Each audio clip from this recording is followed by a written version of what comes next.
They signed it into law while you were sleeping, while you scrolled through your phone, while you worried about gas prices, while you debated politics with strangers online. Bureaucrats in Washington fundamentally altered your relationship with precious metals. The mandate is real. The reporting requirements are aggressive. The deadline is February 15th, and most silver owners have no clue what's about to hit them. I'm going to tell you something that will make your blood run cold. The government just created a tracking system for every significant silver transaction in America.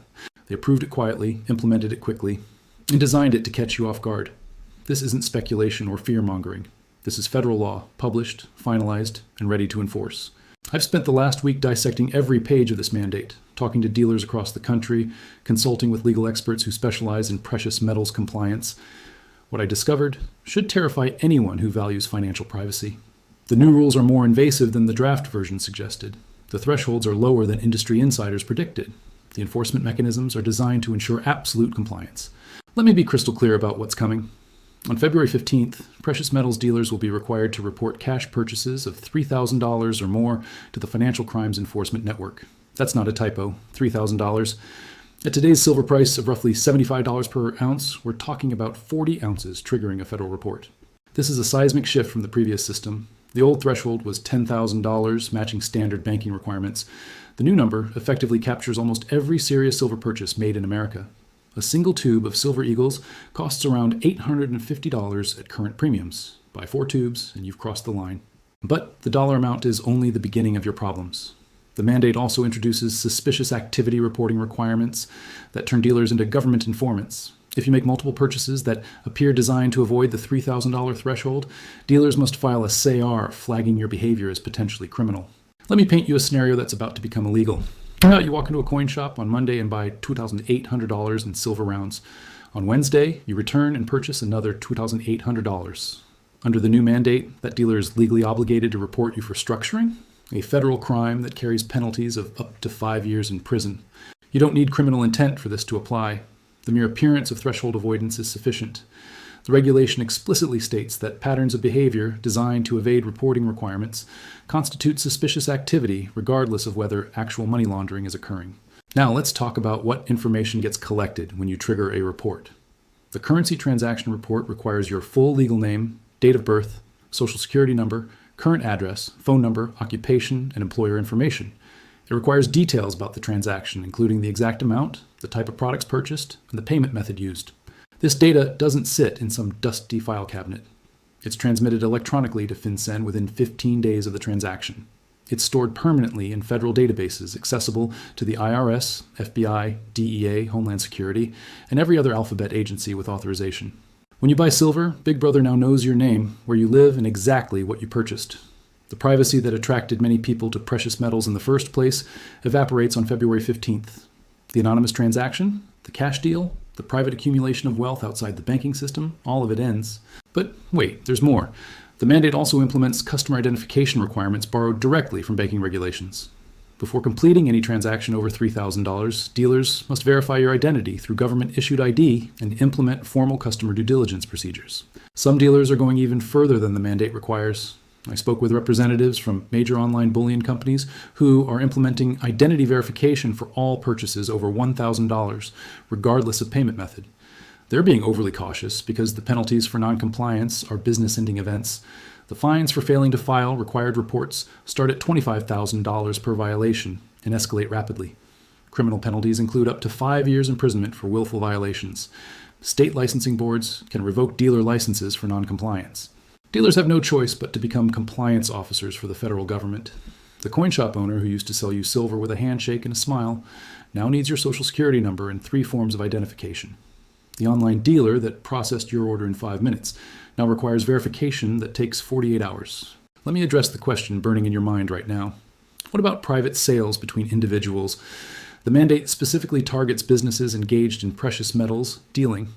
Person-to-person transactions aren't directly covered by the dealer reporting requirements at this time. However, don't assume private sales offer a permanent escape hatch. Tax law still requires self-reporting of capital gains, regardless of whether a dealer files a form. If you sell silver for profit, that gain is taxable whether you sell to a dealer or your neighbor. More importantly, the government is constructing a comprehensive database of purchases.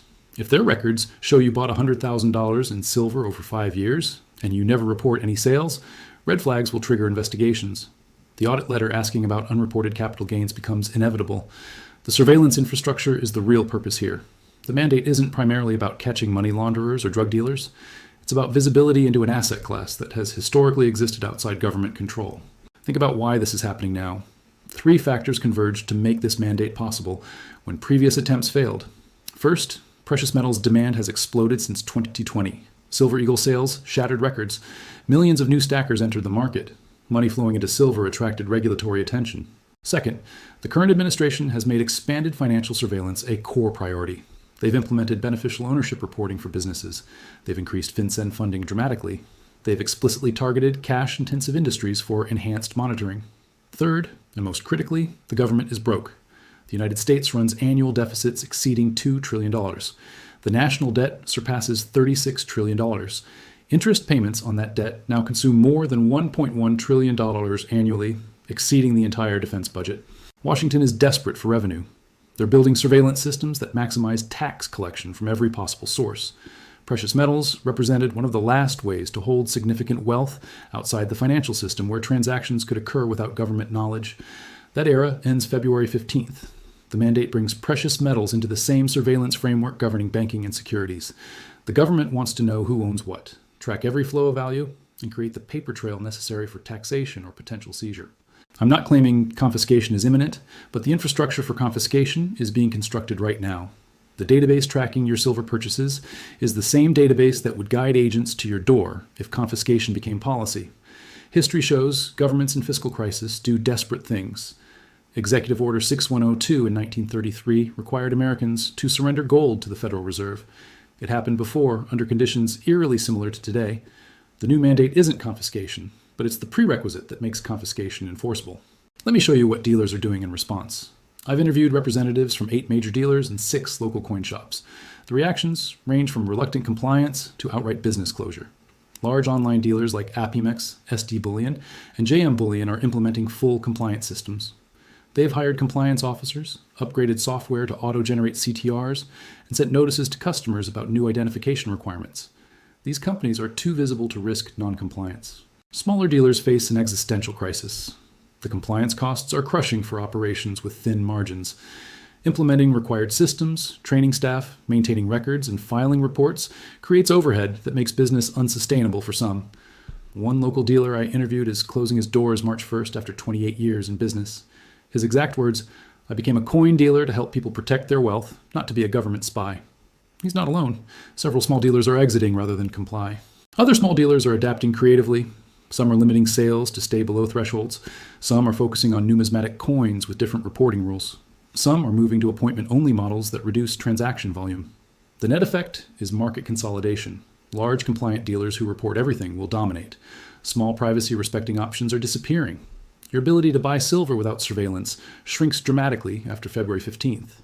Now, let me run practical numbers for different types of stackers. The $3,000 threshold translates to approximately 32 of 35 American Silver Eagles.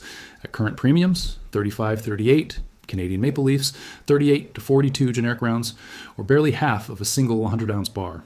If you're buying a few ounces monthly, individual purchases might stay below the threshold. But any significant stack addition almost certainly triggers reporting. Let me show you how quickly reports accumulate. Suppose you've been stacking modestly at $400 monthly for 3 years. That's $1,400 to $400 total invested. Under old rules, perhaps 1 or 2 larger purchases generated reports. Under the new mandate, any single purchase combining multiple months of savings into one 3,000 plus buy generates a report. Now suppose you're a serious stacker buying $3,000 to $8,000 monthly during silver's price run. Over 3 years, that's $108,000 to $288,000 invested. Under the new rules, virtually every purchase is reported. The government has complete records of your accumulation. When you sell, another reporting layer kicks in. Existing IRS rules require Form 1099-B for certain precious metal sales to dealers, generally 1,000 ounces or more of silver bars. The new mandate doesn't change 1099-B requirements directly, but creates a parallel system capturing smaller sales. If you sell $3,000 or more of silver for cash, dealers must file a CTR, even if 1099-B doesn't apply. The government now sees both sides of your transactions. They know what you bought, what you sold, and can calculate your gain. Previously, you might buy silver that was reported but sell in smaller amounts that weren't reported. The new mandate closes that gap. The paper trail becomes comprehensive. Let's calculate actual tax exposure. If you bought silver at $20 per ounce and sell at $75, you have a $55 gain per ounce. On 200 ounces, that's $11,000 in gains. Silver held over 1 year is taxed as a collectible at 28% federal maximum, plus state taxes. 28% of $11,000 equals $3,080 in federal tax alone. The new reporting makes underreporting these gains essentially impossible. The database contains your transactions, and the IRS has direct access. I'm not encouraging tax evasion. I'm showing you that the privacy landscape has fundamentally changed. Previously, privacy was default. Now surveillance is default, and maintaining any privacy requires active effort with limited options.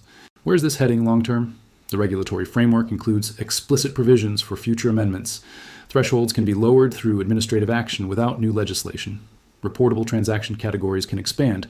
Products currently exempt can be included. Here's what I expect over the next 3 to 5 years based on regulatory patterns and government fiscal desperation. First, the $3,000 threshold will drop to $2,000, then to $1,000. When CTRs were first implemented in 1970, the $10,000 threshold equaled about $80,000 today. It's never been adjusted for inflation. At a $1,000 threshold, purchasing at 12-15 ounces of silver triggers federal reporting. That captures virtually everyone except the smallest buyers. Second, exemptions for numismatic coins will narrow or disappear completely. Currently, certain collectible coins have different rules than bullion, creating privacy opportunities through numismatic purchases. The government views these exemptions as loopholes that need closing. I expect numismatic exemptions eliminated within 3 years.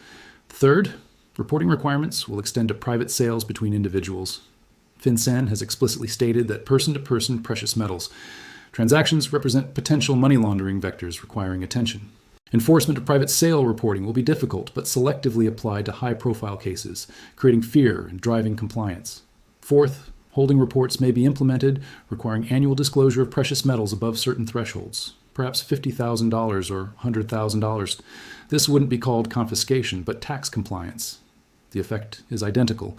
Government knows exactly what you own and where you keep it. I'm not predicting imminent confiscation, just showing the logical trajectory of current regulations. Each expansion of surveillance creates infrastructure for further expansion. Each step makes the next step easier. Where do you draw the line? If you're uncomfortable with transaction reporting, that ship sails February 15th. Let's examine international comparisons. The United States isn't alone in tightening precious metals regulations. This is coordinated globally. The European Union has implemented even stricter requirements with cash transaction caps at $10,000 and some countries as low as $1,000. Identity verification is required for virtually all EU precious metals purchases. Cross-border transport requires declaration and documentation. Australia has implemented dealer licensing with extensive reporting. India has imposed taxes driving gold trade underground. China requires identification for all precious metals purchases. The pattern is unmistakably global. Governments worldwide are implementing surveillance systems for precious metals transactions. The US is actually behind Europe, suggesting more aggressive measures are coming. The only major exception is Switzerland, which maintains relatively liberal regulations, making Swiss vaults attractive for international storage. But even Switzerland faces pressure from international bodies to conform to global standards. The window for private precious metals ownership is closing worldwide. Why is the government really doing this? Official justification centers on anti-money laundering and tax compliance.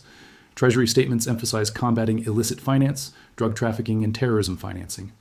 These justifications aren't entirely fabricated. Precious metals have been used for money laundering.